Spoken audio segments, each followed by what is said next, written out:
صحت، عافیت اور تندرستی کے ساتھ نماز جمعہ ادا کرنے کی توفیق اور سعادتیں عطا فرمائیں۔ اللہ تعالی ہم سب کا یہاں جمع ہونا، عبادات کرنا، نماز پڑھنا اور جتنی دیر یہاں بیٹھے رہیں جو معمولات کرتے رہیں اس سب کو اپنی بارگاہ میں قبول اور مستجاب فرمائے۔ حضرت سیدنا صدیق اکبر رضی اللہ تعالیٰ عنہ کی مبارک نسبتوں والا مہینہ ہے۔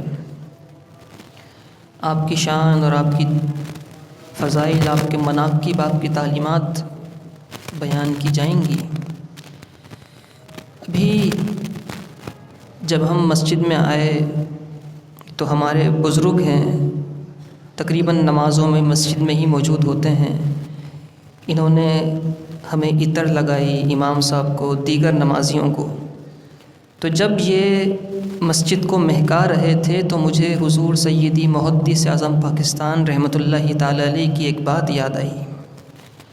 جب آپ کو کوئی عطر لگایا کرتا تھا یا مسجد میں نمازیوں کو آ کے کوئی عطر لگایا کرتا تھا تو حضور محدث اعظم پاکستان رحمۃ اللہ تعالی علیہ دعا دیا کرتے تھے۔ آپ فرماتے تھے عطر اللہ ایامکم۔ اس کا مطلب یہ ہوتا تھا کہ جس طریقے سے آپ نے میرے ہاتھوں کو، میرے کپڑوں کو مہکایا ہے، اس مسجد کو، اس در و دیوار کو مہکایا ہے، اللہ آپ کے شب و روز اس طرح مہکا دے، اللہ آپ کے دنوں کو اس طرح مہکا دے۔ عطر اللہ ایامکم۔ تو بزرگوں کی باتیں، ان کی دعائیں بھی بڑی نایاب ہوتی ہیں۔ اللہ تعالی ہمارے ان بزرگوں کو شاد و آباد رکھے جو یہاں پر آتے ہیں، مسجد کی خدمتیں کرتے ہیں۔ اور حضور محدث اعظم پاکستان رحمۃ اللہ تعالی علیہ ہیں کون؟ کوئی عام شخصیت نہیں ہے۔ قبلہ بڑے دادا ابو حضور مفتی اعظم پاکستان مفتی محمد حسین قادری نور اللہ مرکزہ، جن کا مزار پرانوار جامعہ غوثیہ رضویہ میں موجود ہے، انہیں سکھر بھیجنے والے محدث اعظم پاکستان تھے۔ آپ مفتی صاحب رحمۃ اللہ تعالی علیہ کراچی کے ہیں، کراچی میں ہی پیدا ہوئے، پورا خاندان کراچی میں رہتا ہے آپ کا۔ اب کچھ ان کے رشتہ دار سکھر میں ہیں لیکن اکثریت کراچی میں رہتی ہے، لیکن انہیں کراچی کے بجائے سکھر بھیجا کہ سکھر میں جائیے، سکھر میں دین کی خدمت کیجیے۔ تو سکھر میں اس وقت جو آپ کو اہل سنت کا نور نظر آتا ہے وہ مفتی صاحب رحمۃ اللہ تعالی علیہ کی محنتوں کا نتیجہ ہے، آپ کی محنتوں کا نتیجہ ہے۔ تو انہیں یہاں بھیجنے والے حضور محدث اعظم پاکستان رحمۃ اللہ تعالی علیہ تھے۔ اللہ تعالیٰ ان کا فیض ہم سب کو عطا فرمائے۔ سیدی حضور غوث اعظم رضی اللہ تعالیٰ عنہ کی شان، آپ کا مقام اور مرتبہ بلند و بالا ہے، اور مولا کائنات شیر خدا حضرت علی المرتضیٰ رضی اللہ تعالیٰ عنہ کی شان کے تو کیا کہنے ہیں۔ حضرت عبداللہ ابن عباس رضی اللہ تعالیٰ عنہ حدیث روایت کرتے ہیں۔ آپ فرماتے ہیں کہ نبی پاک صلی اللہ علیہ وسلم کے ساتھ مولا علی موجود تھے اور سامنے سے سیدنا صدیق اکبر تشریف لائے۔ سیدنا صدیق اکبر جب آئے سامنے سے، نبی پاک صلی اللہ علیہ وسلم سے مصافحہ کیا۔ مصافحہ کرنے کے بعد نبی پاک صلی اللہ علیہ وسلم نے سیدنا صدیق اکبر کو دیکھا، مسکرائے، پھر مولا علی سے فرمایا اے ابو الحسن۔ ابو الحسن حضرت مولا علی کی کنیت ہے۔ فرمایا اے ابو الحسن، اے علی المرتضیٰ، ابو بکر کا میرے نزدیک وہی مقام اور مرتبہ ہے جو مقام اور مرتبہ میرا رب کی بارگاہ میں ہے۔ فرمایا ابو بکر کا میرے نزدیک وہ مقام اور مرتبہ ہے جو میرا رب کی بارگاہ میں مقام اور مرتبہ ہے۔ اس شان، اس کمال سے اللہ تعالیٰ نے سیدنا صدیق اکبر رضی اللہ تعالیٰ عنہ کو نوازا تھا۔ اور صحابہ اور اہل بیت اطہار کے درمیان محبتیں کتنی تھیں، محبتیں کتنی تھیں۔ حضرت جعفر طیار رضی اللہ تعالیٰ عنہ کا وصال ہوا، آپ کی شہادت ہوئی، تو آپ کی زوجہ تھیں حضرت اسماء بنت امیس رضی اللہ تعالیٰ عنہ، آپ کی زوجہ تھیں۔ حضرت جعفر طیار کے وصال کے بعد وہ بیوہ ہو گئیں۔ جب بیوہ ہوئیں تو ان سے عدت کے بعد سیدنا صدیق اکبر رضی اللہ تعالیٰ نے نکاح کیا۔ تو حضرت اسماء بنت امیس سیدنا ابوبکر صدیق رضی اللہ تعالیٰ عنہ کی زوجہ بنی.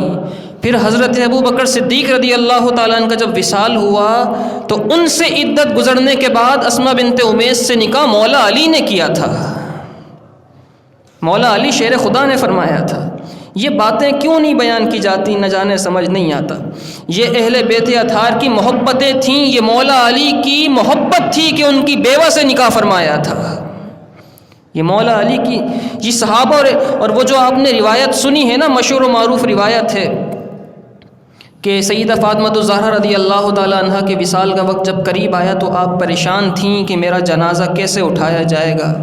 پوری زندگی باپردہ رہی، جس کا آنچل نہ دیکھا مہو مہر نے، جن کے دوپٹے کا پلو، جن کے بال آسمان کے تاروں نے نہیں دیکھے. پریشان تھیں کہ کہیں ایسا نہ ہو کہ انتقال کے بعد میرے جنازے پر کسی نامحرم کی نگاہ پڑ جائے. پریشان تھیں.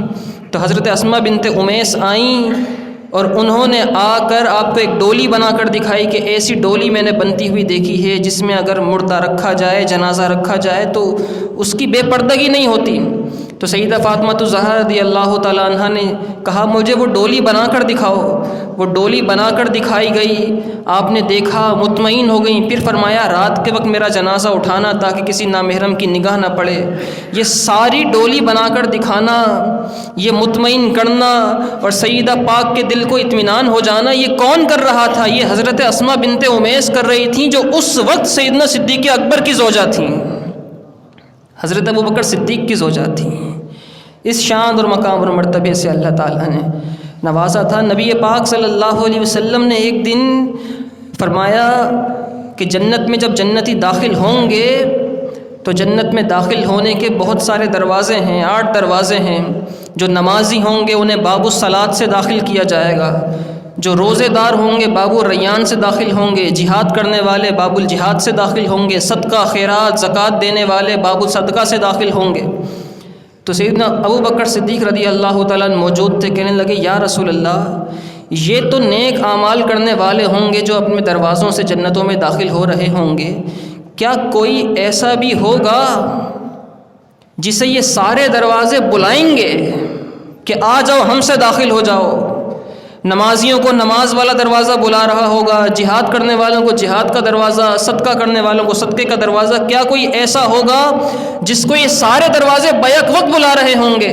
تو نبی پاک صلی اللہ علیہ وسلم نے فرمایا ہاں ابوبکر صدیق، ایسے لوگ بھی ہوں گے اور مجھے یقین ہے تم انہی لوگوں میں شامل ہوگے جنہیں سارے دروازوں سے بلایا جائے گا.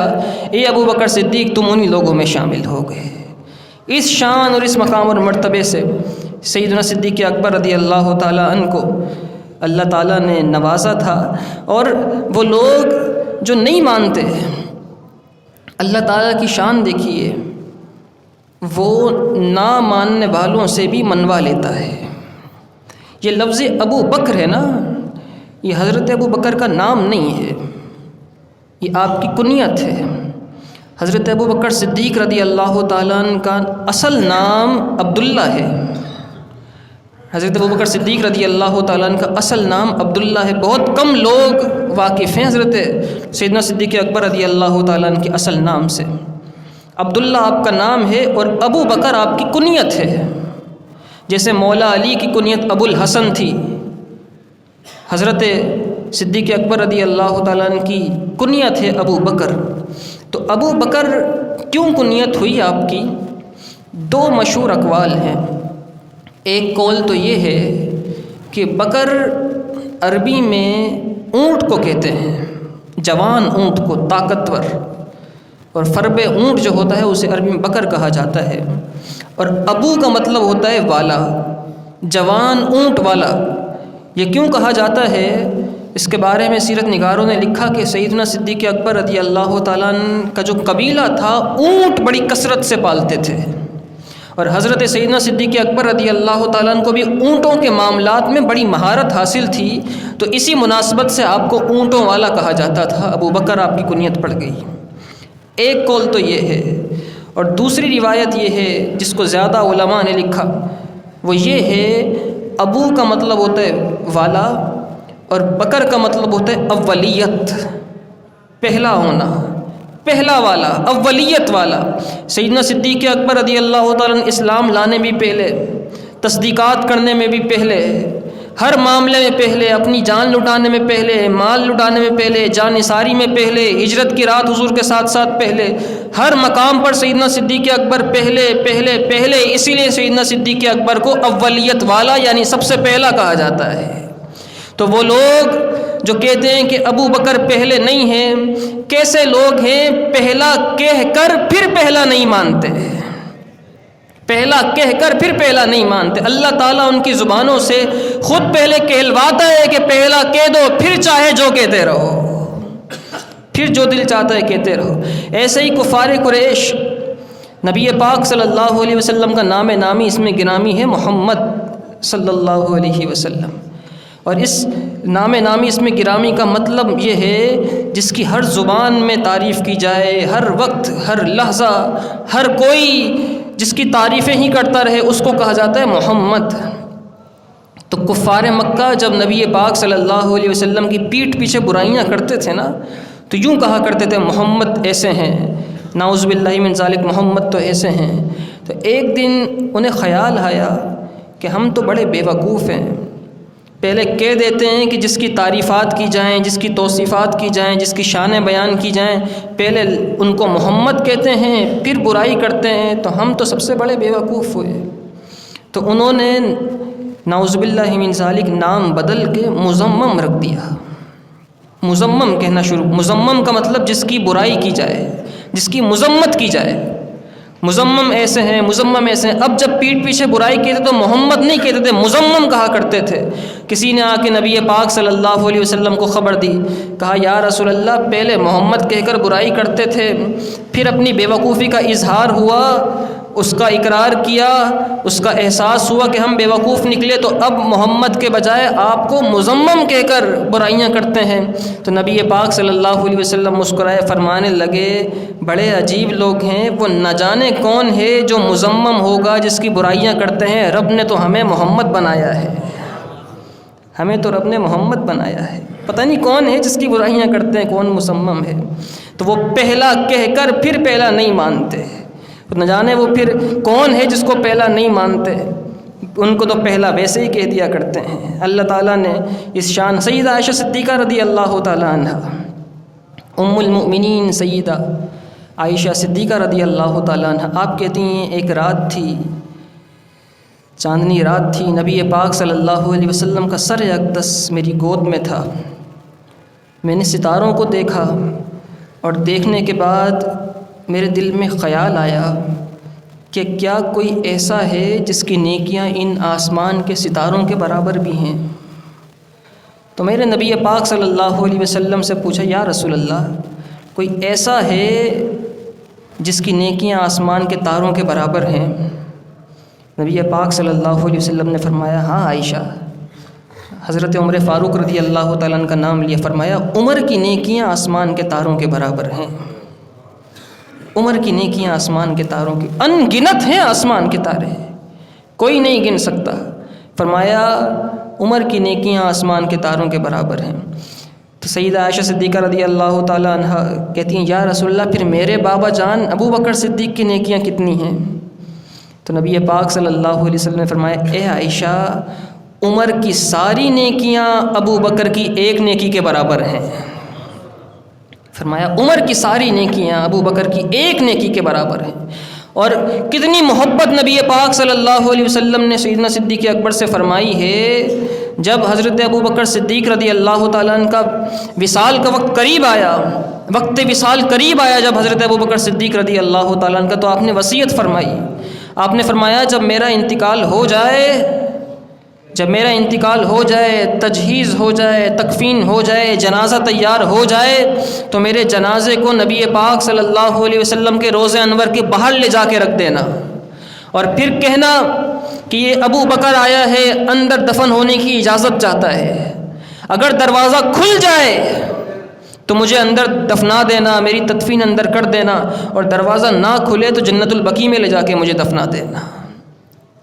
یہ آپ نے وصیت فرمائی۔ اب آپ کا وصال ہوا، تکفین ہوئی، تجہیز ہوئی، جنازہ تیار کیا گیا اور آپ کے جنازے کو نبی پاک صلی اللہ علیہ وسلم کے روضہ انور کے باہر لے جا کے رکھا گیا، اور پھر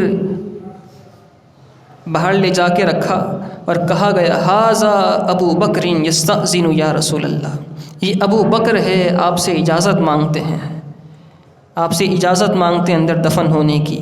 یہ کہنا تھا کہ دروازہ فوراً کھل گیا اور اندر سے آواز آئی ادخل الحبیب الی الحبیب، محبوب کو محبوب سے ملا دو، محبوب کو محبوب سے ملا دو۔ پھر سیدنا صدیق اکبر رضی اللہ تعالیٰ عنہ کی تدفین نبی پاک صلی اللہ علیہ وسلم کے دائیں پہلو میں کی گئی، اور سب سے بڑی بات نبی پاک صلی اللہ علیہ وسلم کے روضہ اطہر پر سیدنا صدیق اکبر رضی اللہ تعالیٰ عنہ کا جنازہ جو رکھا گیا، اور پھر یہ جو آواز لگائی گئی کہ یہ ابو بکر ہیں، آپ سے اجازت مانگتے ہیں، یہ بات کوئی بھی بیان نہیں کرتا۔ پتہ نہیں کیا وجوہات ہیں کہ صحابہ اور اہل بیت کے درمیان دوریاں بیان کی جاتی ہیں، یہ بات کوئی نہیں بیان کرتا۔ سیدنا صدیق اکبر رضی اللہ تعالیٰ عنہ کا جسم مبارک آپ کا جنازہ حضور کے روضہ انور پہ رکھنے کے بعد جب حضور سے اجازت مانگی گئی، ھذا ابو بکر یستأذن یا رسول اللہ، یہ ابو بکر آپ سے اجازت مانگتے ہیں یا رسول اللہ، یہ آواز لگانے والے مولا علی تھے۔ سیدنا صدیق اکبر رضی اللہ تعالیٰ عنہ کی روضہ رسول میں تدفین کی حضور سے اجازت مانگنے کے لیے جو پکار کے آواز لگائی تھی مولا علی نے لگائی تھی۔ یہ محبتیں تھیں صحابہ کرام اور اہل بیت اطہار کے درمیان۔ اللہ تعالی ہمیں ان دونوں کا عشق عطا فرمائے، ان دونوں کے دامنوں سے وابستہ فرمائے۔ وآخر الدعوانا الحمد للہ رب العالمین۔